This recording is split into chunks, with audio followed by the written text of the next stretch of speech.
Allahu Akbar, Allahu Akbar, Allahu Akbar, Allahu Akbar, Allahu Akbar, Allahu Akbar.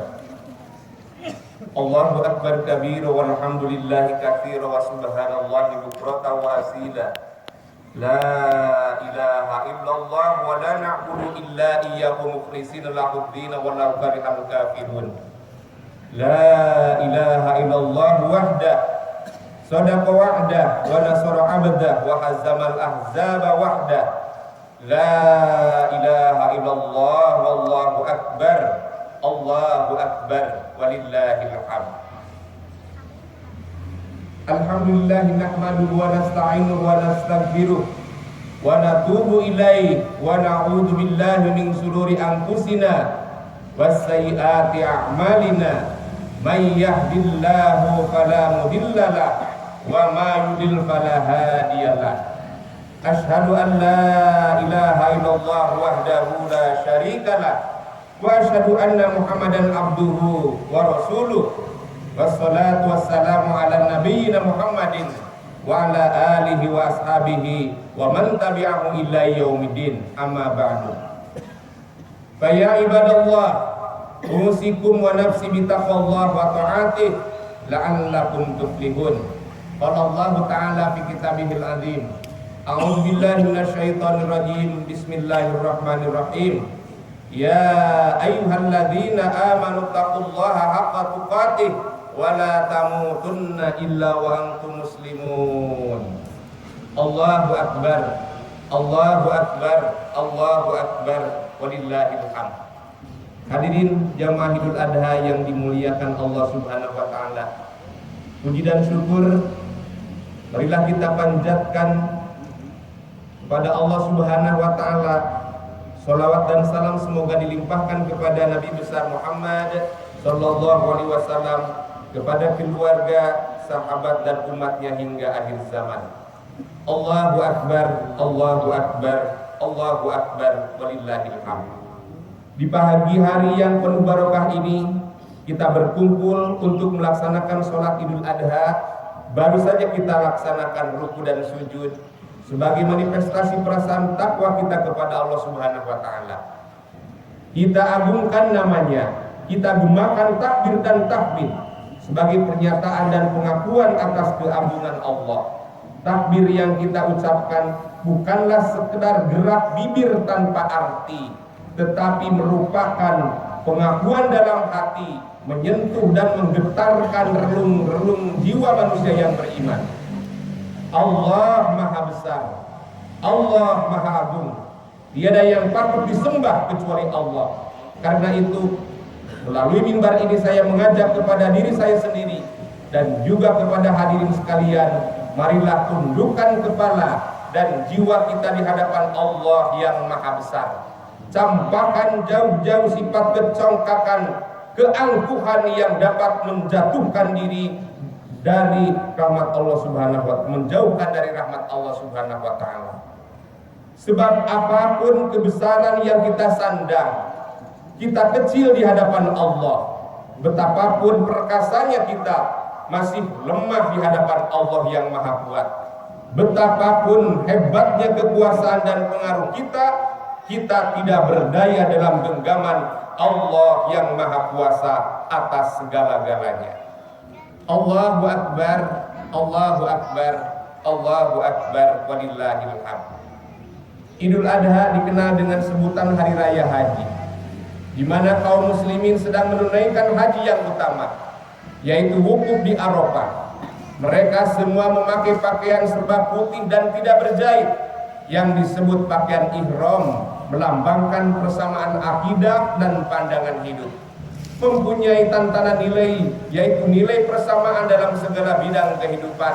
Tidak dapat dibedakan antara mereka, semuanya merasa sederajat, sama-sama mendekatkan diri kepada Allah yang Maha Perkasa sambil bersama-sama membaca kalimat talbiyah, labbaik Allahumma labbaik, labbaik la syarika laka labbaik. Di samping Idul Adha dinamakan hari raya haji, juga dinamakan Idul Kurban karena merupakan hari raya yang menekankan pada arti berkurban Kurban itu sendiri artinya dekat, sehingga kurban ialah menyembelih hewan ternak untuk mendekatkan diri kepada Allah Subhanahu wa taala, diberikan kepada fuqara wal masakin. Masalah pengorbanan dalam lembaran sejarah kita diingatkan pada beberapa peristiwa yang menimpa Nabiullah Ibrahim alaihissalam beserta keluarganya Ismail dan Siti Hajar. Ketika Nabi Ibrahim diperintahkan oleh Allah Subhanahu wa taala untuk menempatkan istrinya Hajar bersama Nabi Ismail putranya yang saat itu masih menyusu, mereka ditempatkan di suatu lembah yang tandus, gersang, tidak tumbuh sebatang pohon pun. Lembah itu demikian sunyi dan sepi, tidak ada penghuni seorang pun. Nabi Ibrahim sendiri tidak tahu apa maksud sebenarnya dari wahyu Allah yang menyuruh menempatkan istri dan putranya yang masih bayi itu. Ditempatkan di suatu tempat yang tak asing, di sebelah utara kurang lebih 1600 km dari negerinya sendiri Palestina. Tapi baik Nabi Ibrahim maupun istrinya Siti Hajar menerima perintah itu dengan ikhlas dan penuh tawakal. Seperti yang diceritakan oleh Ibnu Abbas, bahwa tatkala Siti Hajar kehabisan air minum hingga tidak menyusui Nabi Ismail, beliau mencari-cari air kian kemari sambil berlari-lari, yaitu sa'i antara Bukit Sofa dan Marwa sebanyak 7 kali. Tiba-tiba Allah mengutus malaikat Jibril membuat mata air Zam-Zam. Siti Hajar dan Nabi Ismail memperoleh sumber kehidupan. Lembah yang dulunya gersang itu mempunyai persediaan air yang melimpah-limpah. Datanglah manusia dari berbagai pelosok, terutama para pedagang ke tempat Siti Hajar dan Ismail untuk mengambil air. Datang rezeki dari berbagai penjuru dan makmurlah tempat sekitarnya. Akhirnya lembah itu hingga saat ini terkenal dengan kota Makkah, sebuah kota yang aman dan makmur. Berkat doa Nabi Ibrahim dan berkat kecakapan seorang ibu dalam mengelola kota dan masyarakat, kota Makkah aman dan makmur dilukiskan oleh Allah dalam Al-Quran. Wa idh qala Ibrahim rabbi ij'al hadza baladan amina warzuq ahlahu minas samarat man amana minhum billahi wal yaumil akhir. Dan ingatlah ketika Ibrahim berdoa, ya Tuhanku, jadikanlah negeri ini sebagai negeri yang aman sentosa dan berikan rezeki dari buah-buahan kepada penduduknya yang beriman di antara mereka kepada Allah dan hari kiamat. Allahu Akbar, Allahu Akbar, Allahu Akbar, walillahil hamd. Hadirin jamaah Idul Adha yang dimuliakan Allah Subhanahu wa taala. Dari ayat tersebut kita memperoleh bukti yang jelas bahwa kota Makkah hingga saat ini memiliki kemakmuran yang melimpah. Jamaah haji dari seluruh penjuru dunia memperoleh fasilitas yang cukup selama melakukan ibadah haji maupun umroh. Hal itu membuktikan tingkat kemakmuran modern dalam tata pemerintahan dan ekonomi serta keamanan hukum sebagai faktor utama kemakmuran rakyat yang mengagumkan. Yang semua itu menjadi dalil bahwa doa Nabi Ibrahim dikabulkan oleh Allah Subhanahu wa taala. Semua kemakmuran tidak hanya dinikmati oleh orang Islam saja, orang-orang yang tidak beragama Islam pun menikmati. Allah Subhanahu wa taala berfirman di dalam surat Al-Baqarah ayat 126. Dan kepada orang kafir pun aku beri kesenangan sementara, kemudian aku paksa ia menjadi siksa neraka, dan itulah seburuk-buruk tempat kembali.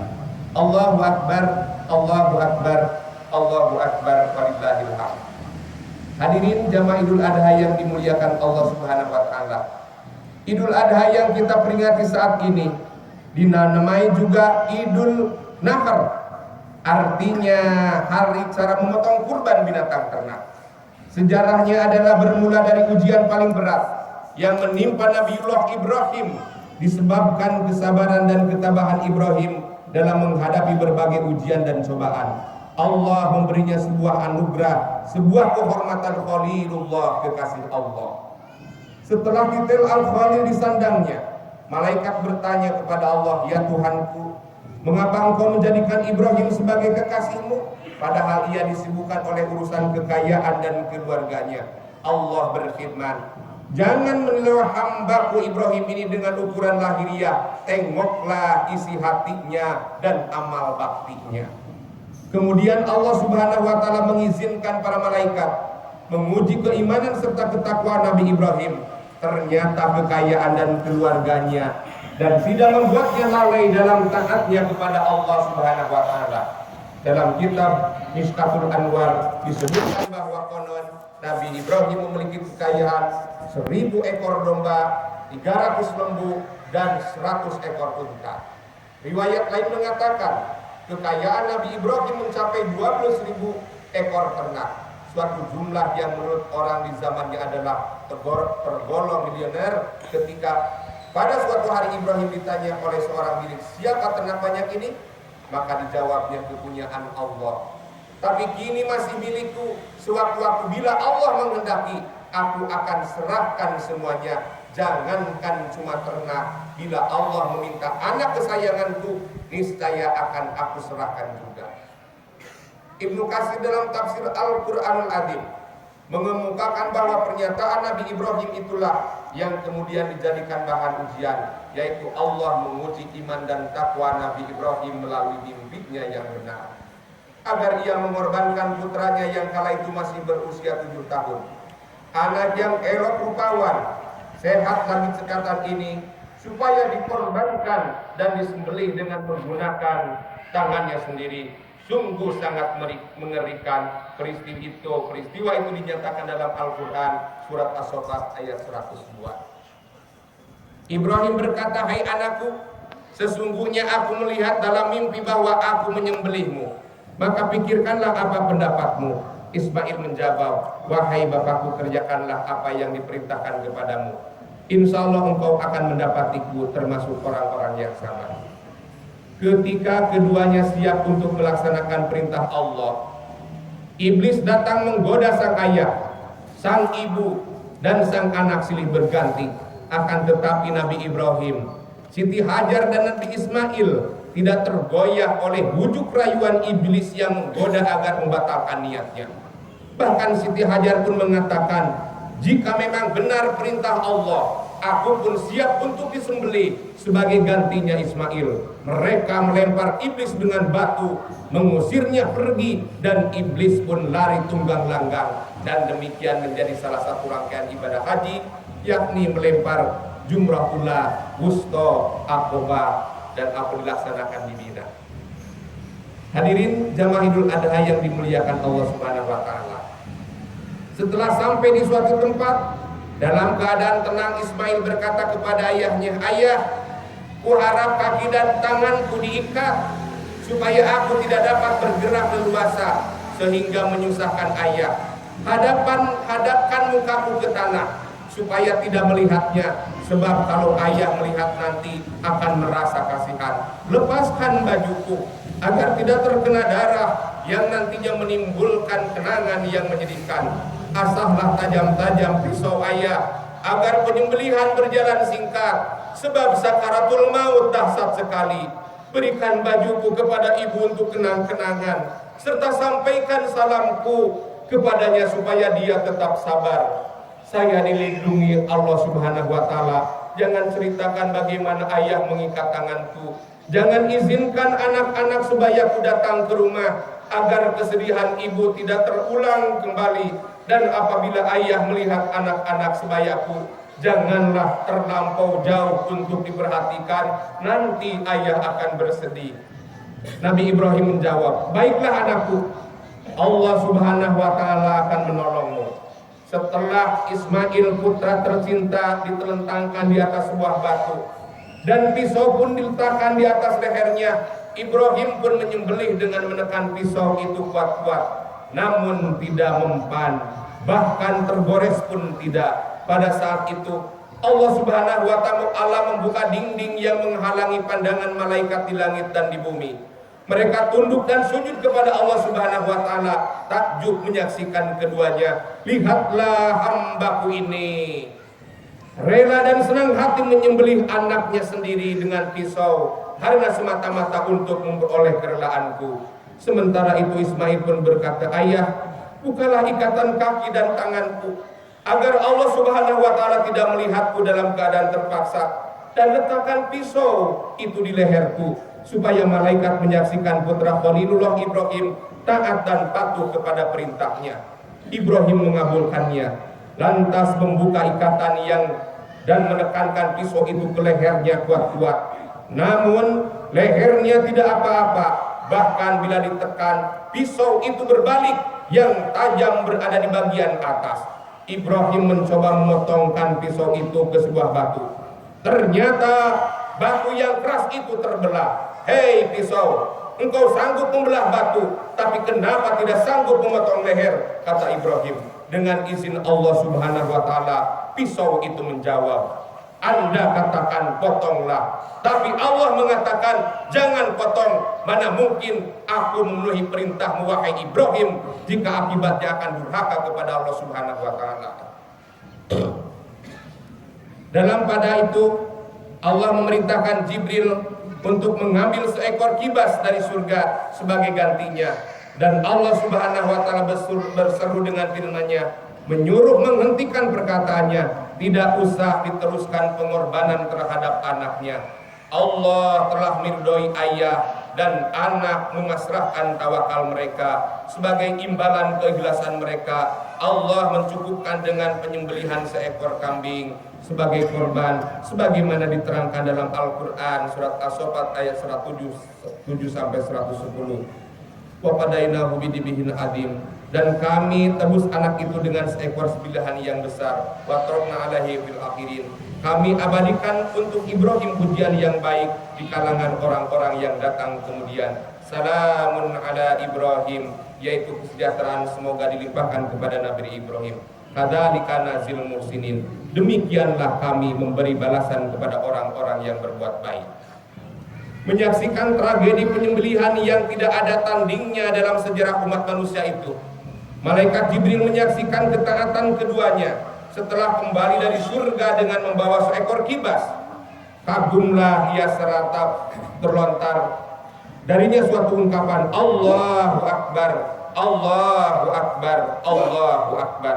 Nabi Ibrahim menyambutnya, La ilaha illallah, yang kemudian disambung oleh Nabi Ismail, Allahu Akbar walillahil hamd. Hadirin jamaah Idul Adha yang dimuliakan Allah Subhanahu wa taala, inilah sejarahnya.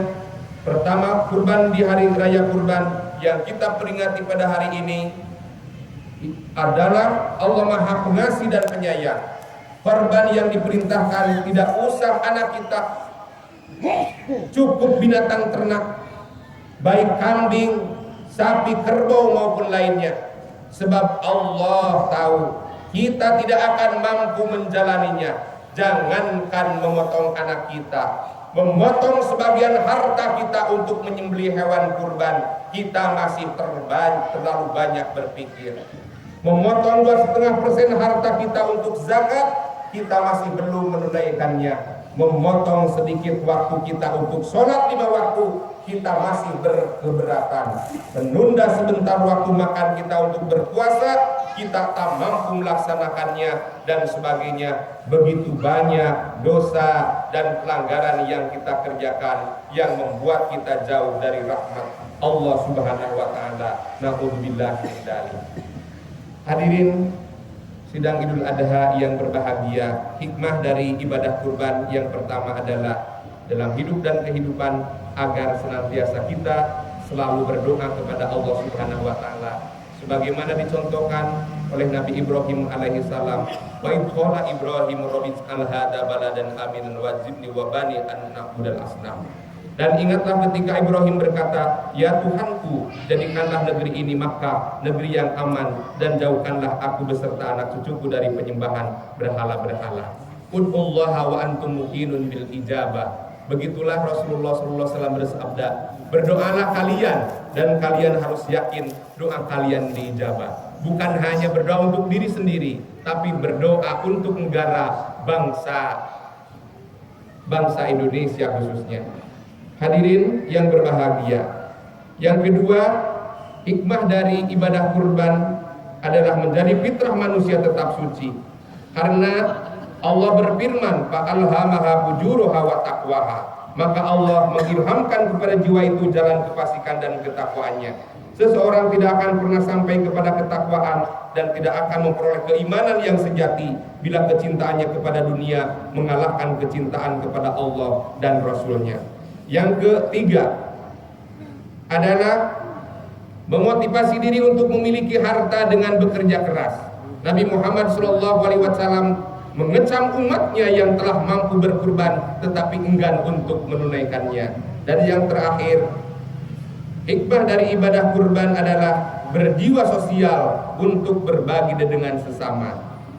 Dengan syariat kurban ini, kaum muslimin dilatih untuk meningkatkan rasa kemanusiaannya, mengasah kepekaannya, dan menghidupkan hati nuraninya. Setiap muslim harus memiliki rasa perhatian, kepedulian, solidaritas, dan persaudaraan antara sesama.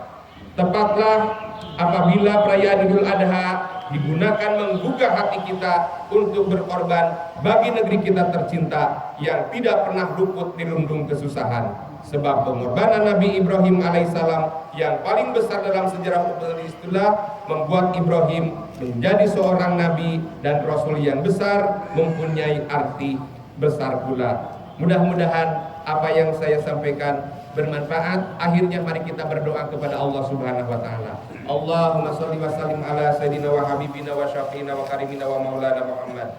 Wa sallim radhiyallahu ta'ala an kulli ashabi Rasulillah ajmain. Amin ya Allah ya rabbal alamin. Alhamdulillah rabbil alamin hamda syakirin. Hamda yuafi ni'amahu yukafu mazidah. Ya rabbana lakal hamdu kama yanbaghi li jalali wajhikal karimi wa azimi sultanik. Allahumma ighfir lil muslimina wal muslimat wal mu'minina wal mu'minat al ahya'i minhum wal amwat. Innaka sami'un qaribun mujibud da'wat wa ya qadiyal hajat. Allahumma ighfir lana dzunubana wa li walidayna warhamhuma kama rabbayana shaghira. Allahumma ighfir lana dzunubana wa li walidayna warhamhuma kama rabbayana shaghira. Allahumma ighfir lana dzunubana wa li walidayna warhamhuma kama rabbayana shaghira. Allahumma aslah jami' awratil muslimin wa ansuril islam wal muslimin wa ali kalimataka ila yaumiddin waj'al baladana Indonesia baldatan aminan mutmainnah wa sairul buldanil muslimin. Allahumma adfa'nal ghala wal bala wal waba wal fasha wal munkar wal bagh wasuyukul mutalifata wa syadaida wal mihana ma dhahara minha wa ma batana min baladina Indonesia khasah wa min buldanil muslimina amah innaka ala kulli syai'in qadir. Rabbana ighfir lana wa li ikhwanina alladziina sabaquna bil iman wa la taj'al fi qulubina ghillan lil ladziina amanu rabbana innaka ra'ufur rahim. Rabbana dhalamna anfusana wa illam taghfir lana wa tarhamna lanakunanna minal khasirin. Allahumma ij'al hajjan mabrura wa sya'yan mashkura wa dhanban maghfura wa amalan sholihan maqbulat wa tijaratan lan tabur. Rabbana taqabbal minna innaka antas samiul alim wa tub alaina innaka antat tawwabur rahim. Allahumma hasil maqasidana wa hasil maqasidahu min kulli maqsudin bil khair. Ikti hajatina ya Allah ya arhamar rahimin. Rabbana atina fid dunya hasanah wa fil akhirati hasanah wa qina adzabannar wa adkhilnal jannata ma'al abrar ya aziz ya ghafar ya rabbal alamin. Subhana rabbika rabbil izzati amma yasifun wassalamun alal mursalin walhamdulillahi rabbil alamin. Ibadallah, innallaha ya'muru bil adli wal ihsan wa ita'i dzil qurba wa yanha 'anil fahsya'i wal munkar wal bagh ya'idukum la'allakum tadhakkarun. Fadhkurullahal azim yadhkurkum wad'uhu yastajib lakum wa la dzikrullahi akbar. Assalamualaikum warahmatullahi wabarakatuh.